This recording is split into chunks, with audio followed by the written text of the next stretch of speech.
Saviez-vous que certaines femmes pouvaient éjaculer? Qu'elles soient femmes fontaines ou non, une certaine anatomie peut permettre d'expulser des litres de liquide du vagin. Découvrez ce phénomène rare qui est expliqué scientifiquement par des experts. Si les femmes fontaines peuvent éjaculer, ce phénomène orgasmique féminin reste obscur.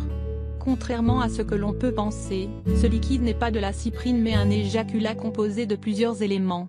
Plusieurs études et experts se sont penchés sur la question et ont pu analyser cet orgasme rare et impressionnant.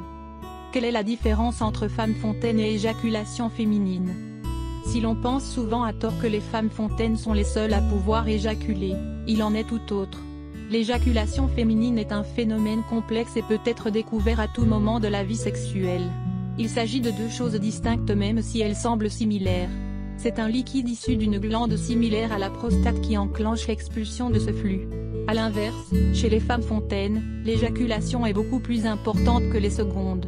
Pierre Desvaux, sexologue et directeur d'enseignement à l'université Paris-Descartes explique que ce phénomène ne concerne seulement que certaines femmes qui sont stimulées par cette glande qui ressemble à celle qui entoure l'urètre des hommes. Nous supposons en revanche que toute femme peut être une femme fontaine, suppute le spécialiste.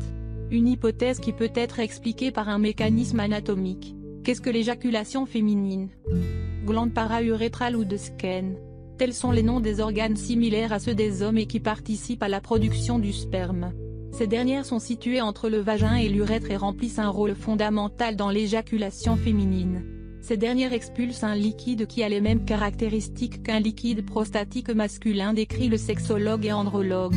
Cet éjaculat est composé de PSA, la même protéine que contient la prostate, du zinc et des phosphatases acides. La différence, ces glandes ont des tailles différentes.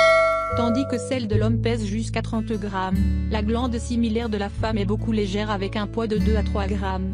Cette étude recense la proportion de femmes qui peuvent éjaculer à 14 sur 25.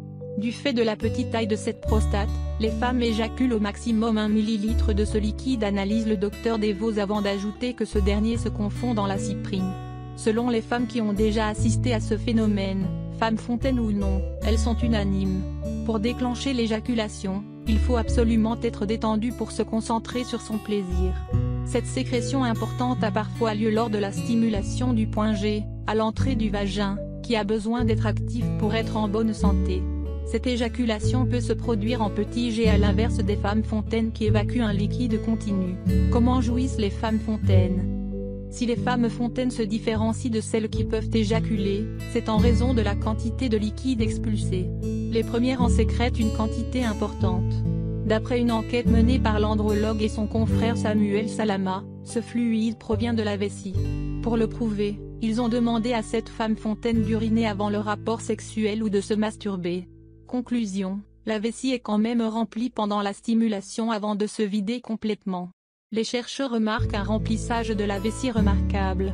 Cela serait dû à la fois à l'effort physique et l'excitation sexuelle, qui peut être augmentée de ces 15 méthodes.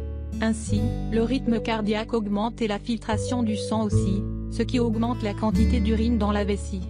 Pour que cette éjaculation soit provoquée, le sexologue explique qu'un lâcher-prise est indiqué. Ainsi, la relaxation et la détente sont des points essentiels pour que ce phénomène se produise. Quid du contrôle de l'éjaculation des femmes fontaines? Pour le spécialiste, cela dépend de chaque femme. Alors que certaines contrôlent ce mécanisme, d'autres en sont incapables. De même, le jet de sécrétion n'est pas obligatoire à chaque rapport, explique l'experte avant d'ajouter que les femmes fontaines n'ont pas pour autant un orgasme plus intense que les autres malgré cette éjaculation importante. Il existe plusieurs choses à savoir sur les femmes fontaines pour mieux comprendre leur anatomie.